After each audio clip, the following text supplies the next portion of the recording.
My family and food is my passion, and shopping for the very best fresh ingredients is what makes all the difference. Join me as we go on a journey of heartwarming food filled with mouth-watering dishes, bound to get those taste buds tingling. Welcome to my kitchen.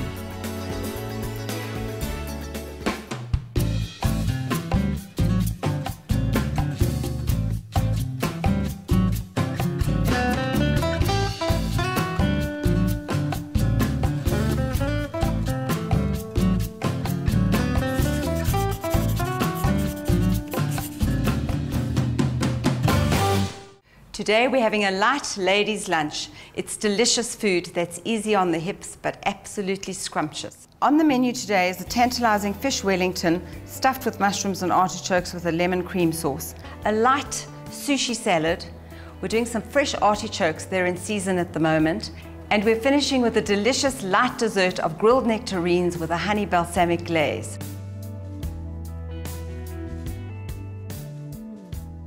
We're starting with the fish Wellington, which is filled with lots of delicious mushrooms. We've got some porcini, some ordinary white mushrooms, some little Japanese portobello mushrooms, some normal brown mushrooms, and a few shiitake, which really give you lots of flavor. So we don't need a huge amount of them. We have some lemons for the sauce. The onion is the base of the whole dish. A little bit of butter to fry that in, some parsley for color, and some tinned artichoke hearts. So we need to start with the stuffing because the stuffing has to be cool before we put the pastry over the fish. I'm going to melt a little bit of butter, and we want to chop some onion. I love using machines because they're quick and efficient. And we want to fry that until it's softened. And the onions don't need to be brown, they really just need color. Now remember, mushrooms must never be chopped too fine because we want body in them. If we cut them too small, they're really going to have no body to them and the whole dish is going to be tiny. We're just going to do a nice mixture of everything. So the total quantity for a kilo of fish would be about 500 grams. On a porcini, you want to slice that base or the stem and then just kind of give it a bit of a dice like that. We want to see the mushrooms that we're eating. These, we need to cut off the bottom. We don't want any of that sandy bit. My onion is sauteing beautifully. And I'm going to just chop some artichokes. And I've drained them really well so that they don't have a lot of water. Because artichoke hearts are quite expensive. We don't want to waste them. And we don't want that water that comes out of the tin. Now they don't actually need cooking. They really can be added right at the end just for flavor. Right, the mushrooms can go in. I want to season them, really bringing out that flavor in the mushrooms. And in order to stop them breaking, just gently shake the pan, because that way you're not damaging the mushrooms. And I think while it's cooking, let's start our lemon cream sauce because it's something that doesn't have to be served hot. It can be at room temperature or lightly warmed, and it really is quick and easy.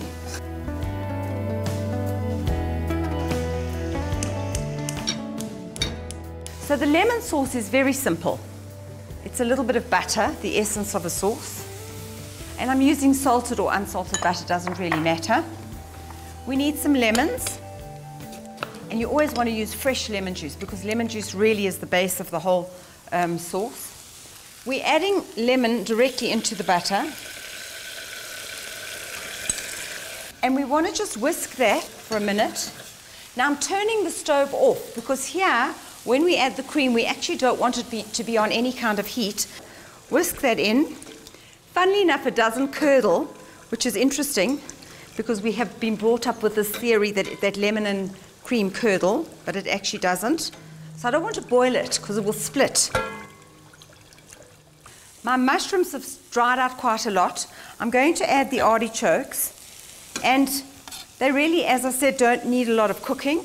We'll add a little bit of chopped parsley for color, and I love using flat leaf or Italian parsley.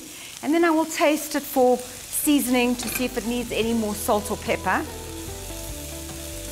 I've got to let the mushrooms and artichokes cool, so I'm going to transfer them to a dish so that they cool a little bit quicker.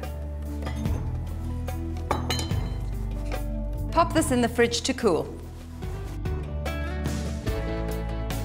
I'm going to make a little egg glaze to brush the pastry with, and I'm using an egg yolk because it's going to give me a really beautiful color with a little bit of milk, just so that I can loosen up that egg yolk. Now, the fish I'm using today is king clip. It's actually a lovely firm fish. It needs about 20 minutes in the oven, which is the exact time that the pastry needs to bake. The king clip needs to be all one thickness. So if you have a piece with a tail, remember to tuck the tail under so that you get that nice even baking right through. What we want to do is put the fish onto a lined baking tray. And I don't need to spray this at all. What I am going to do is put a little bit of seasoning on the fish just to give it some flavor. So a little bit of salt and pepper. And then we're going to spoon that filling on top of the fish. So we want to pack it quite tight and really cover it, because that's going to keep the moisture in and give me a beautiful flavor. So make sure that you cover most of the fish. I'm ready for the puff pastry. Now the puff pastry has to be done at the last minute because we don't want it to soften as we're working with it. So I'm going to grab it from the fridge. We want to work very quickly. A little bit of flour. And this is already rolled, so it's quite a nice thickness. It doesn't need much rolling. I'm literally going to just extend it into more of a rectangle. And just coating it with a bit of flour helps it from sticking. So we're going in one direction, lengthwise. And I need some for decoration. So I must just ensure that I've got enough to cover the fish. You don't want to roll puff pastry too much, because what happens is you actually condense it or compress it, and then it doesn't puff beautifully. So I'm cutting off 2 little strips for decoration. In fact, I'm going to do 3. And the rest of it, fold over, then fold again, because I don't want to break it. Put it over my fish like that, and then we're going to pop it around the fish. The secret here is to make sure that I tuck it right underneath. We want to stretch that puff pastry a little bit because I've got quite a lot of filling, just so that I ensure that every drop of that mushroom filling is covered. And then just gently lift it up with a spatula, working quite neatly. And I like to tuck the sides first, the edges, and then the sides. And this way, if you've already got it on the baking tray, you don't have to lift it at all, which really makes it a lot easier. Now, I can do individual portions actually as well, instead of doing one big piece of fish if I like. And that's quite nice. If you're having a really elegant meal, you're literally going to pop each piece into the oven, bake it, and every person will get their own serving. And we want to brush it now with my egg glaze. Before I even put the strips on top, make sure that it's really, really well covered.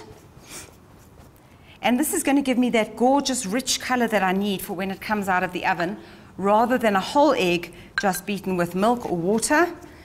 It's about pretending that you stood in the kitchen for hours, but actually you didn't.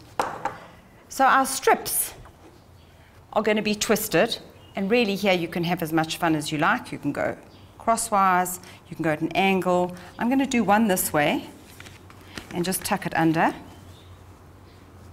and another one this way on the edge, and one more on this edge, and I'll just cut off those excess pieces. So be careful not to cut on the liner. And now we must brush these strips as well so that they get beautiful color. So your cooking time is always 10 minutes per centimeter of thickness at the thickest part of the fish. This is a pretty even fillet, so it'll be about 20 minutes. I know it's about 2 centimeters, and it doesn't matter what fish it is, it cooks exactly the same amount of time. But that is exactly the amount of time we need for the puff pastry to bake and be beautiful and golden. So my oven's ready. Let's bake this fish.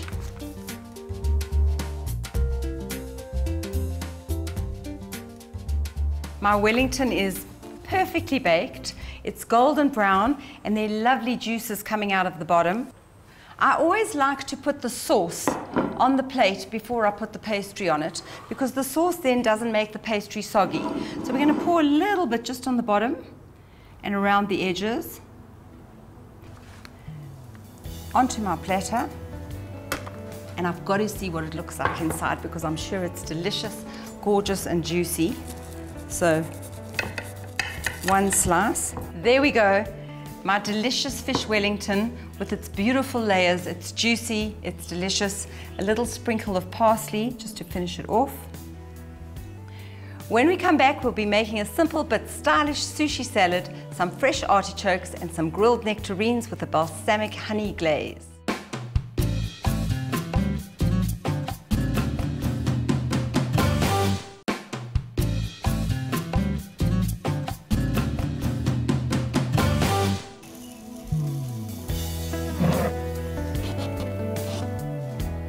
Welcome back. We've been preparing an indulgent ladies' lunch for some friends who are coming later. I've already made a fish Wellington and now we're going to make a delicious sushi salad. For the sushi salad, I have sushi rice. That's the trick of the whole thing, to get the rice right. Some seaweed or nori as it's called. Avocado. For my dressing I have some wasabi, oil, a little bit of honey and rice vinegar. And I'm going to decorate with some baby Israeli cucumbers, and to top it all, some salmon, fresh and smoked. So let's start with the rice, because that is the secret to the whole dish. The general rule of thumb with sushi rice is 1 cup of rice to 1 cup of water, and it works the same for jasmine and basmati as well. The rice has to be washed really, really well, and I like to just pour a little bit of water into my pot. Use my hands to fluff up the water and make it quite murky, because there's a lot of starch in the water and in the rice. And then we want to throw off that water and wash the rice until it's quite clean, and that takes about 3 times.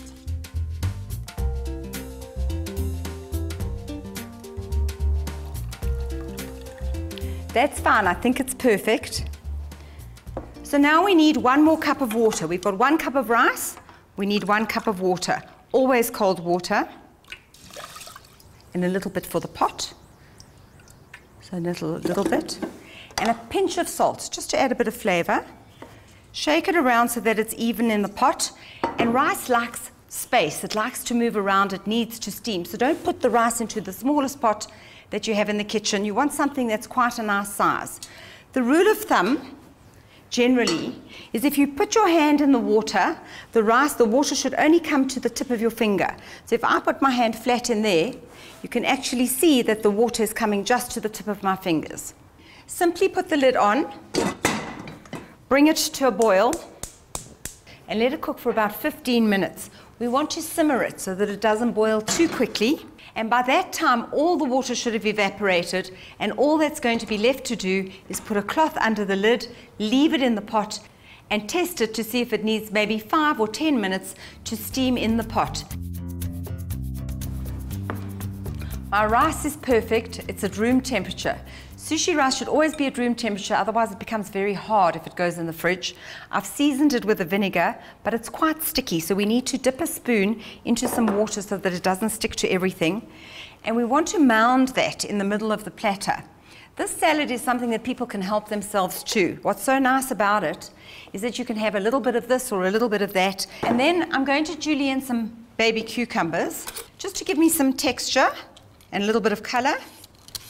And I like using the baby ones because they're not wet. They don't have a lot of water in the seeds, so they're easy to work with. And we're going to arrange those in one corner of the platter. Some in this corner, some in that corner. Then we want some avo. And this, you should always do it the last minute if you aren't dipping it into hot water, so that the avo stays nice and green. We're just going to cut little thin strips into the avo, and then I'm going to peel it. It's a nice, easy way to get it out of the skin.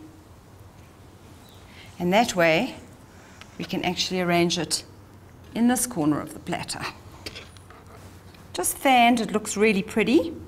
I think I'm going to put a little bit of carrot in there. So we'll just julienne some carrot also to give me some color. So I'm just going to put it in little bits around the edges.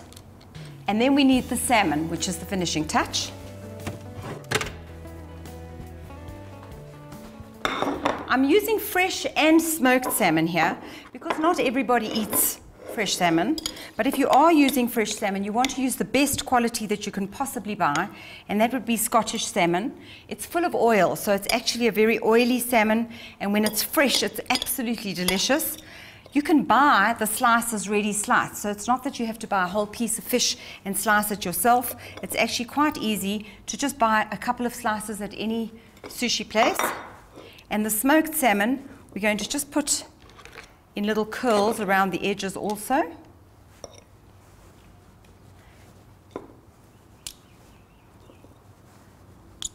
And just to finish off, some seaweed for decoration. Now, seaweed gets soggy when it sits on a salad.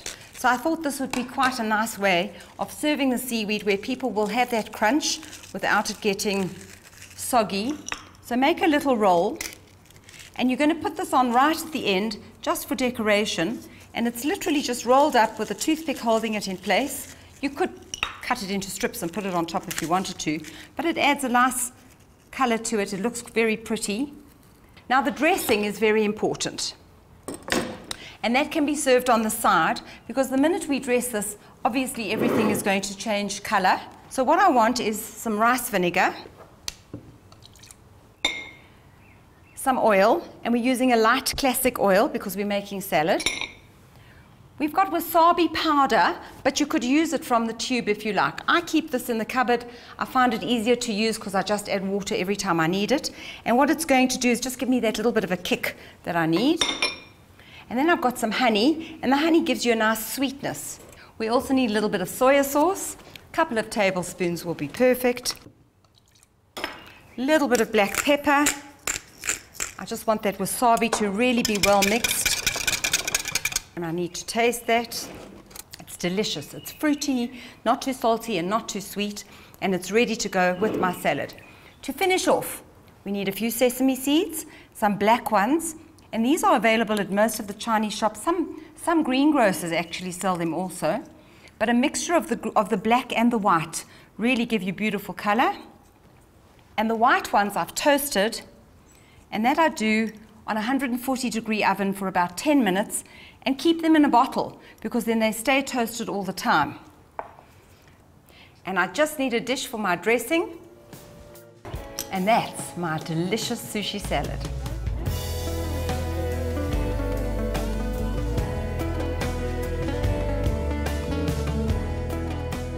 We've already made a fish Wellington with mushrooms and artichokes and a lemon cream sauce.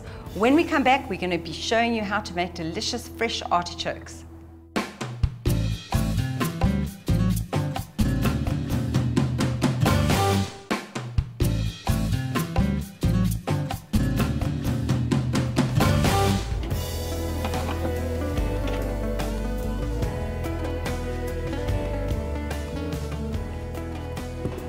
Welcome back.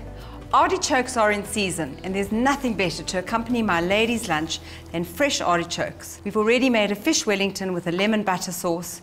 We've made a sushi salad, and now I'm going to show you how to clean and cook perfect fresh artichokes. So let's get started. We need to get rid of the thorns. That's the prickly part of the artichoke. So you want to cut just the top of the leaf off, and it's a lot of work for very little actually. So what I like to do for that middle part is cut right through and open it up, because now there's a lot of sand inside here. So what we want to do is cut off those bottom leaves as well. You're never going to eat those. And then peel the stem, because my favorite part of the artichoke is the stem. Cut off that little bottom. So what we want to do is soak them in some water with a little bit of lemon. The lemon and water bring out the sand inside the leaves.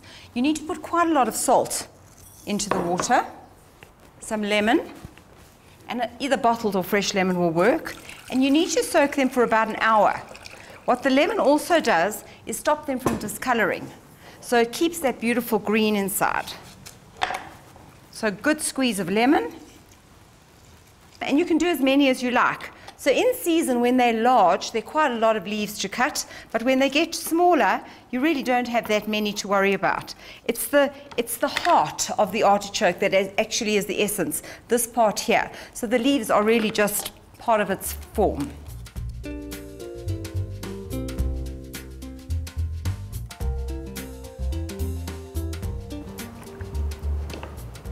The artichokes have soaked for about an hour.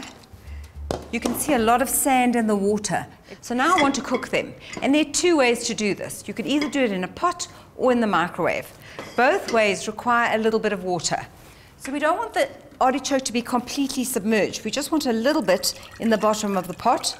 And I need to cook them for about 40 to 45 minutes. If I don't put enough water, I'm going to have to top it up. So lay them flat. I like to flavor it. So what I like to do is add a bit of olive oil and a little bit of salt and give them a nice drizzle of olive oil so they really can penetrate the artichoke. And I'm going to turn this halfway through the cooking process. So I'll do about 20 minutes one side, 20 minutes the other side, and bring it to a boil first, then turn my stove down. If I do them in the microwave, they only need about 10 or 12 minutes, but I will need to turn them after 5. And then they should be perfectly cooked. So let's let them go for about 20 minutes, then we'll turn them.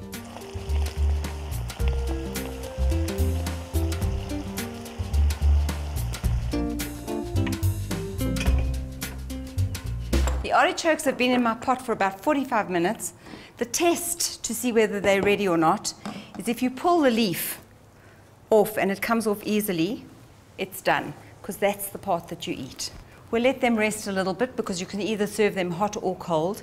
And while they're sitting there, let's make a little mayonnaise dipping sauce to go with it.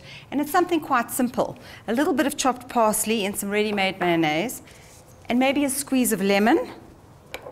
Give that a stir, and that's perfect for my artichokes. We just want to take them out the pot.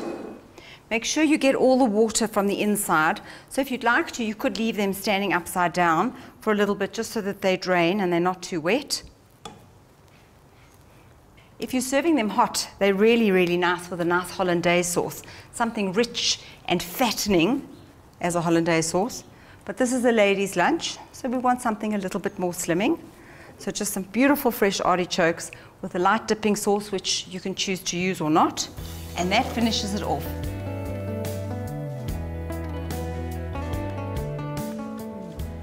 And now it's time for our nectarines, a fresh, delicious and simple end to a lady's lunch. I love them in summer because they're so fresh and light, and it's such a simple recipe. We're going to grill them with a honey, balsamic and vanilla glaze. When they're in season, you should be able to literally twist the nectarine. Sometimes you have to cut that pip out, but you want to do the cut side up. It's very important that you do cut side up. Put them into a dish, and your grill needs to be on in the oven ready to go. Right, I think that's enough. I've got some beautiful vanilla powder. This is actually available in bottles. You don't even need to scrape it out of the vanilla pod. So it's honey and vanilla and about 1/4 cup of balsamic. And now I'm just going to spoon this over the top of my nectarines. I'm going to let it pool around the bottom of the dish as well. They probably only need about 5 to 10 minutes under the grill, and take them out when they're sizzling and bubbling.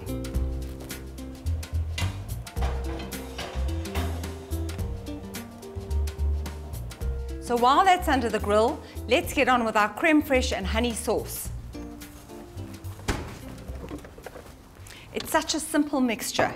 Literally creme fraiche, which you can see is quite thick sour cream, and some honey. We're just going to give it a little mix. And let's check our nectarines.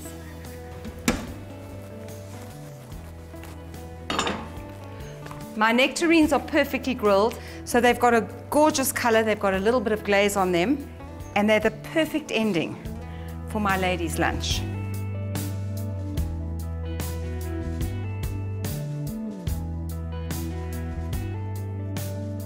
So there you have it, a delicious fish Wellington with a lemon butter sauce, fresh artichokes with a dill mayonnaise, a sushi salad with a light dressing, and to finish, our grilled nectarines with a creme fraiche. So your ladies' lunch is sure to be a hit, as always keeping it simple yet stylish. Next week I'll be making chicken teriyaki with rice noodles and stir-fry vegetables, a penne with a chicken sauce, and an Asian-style chicken salad.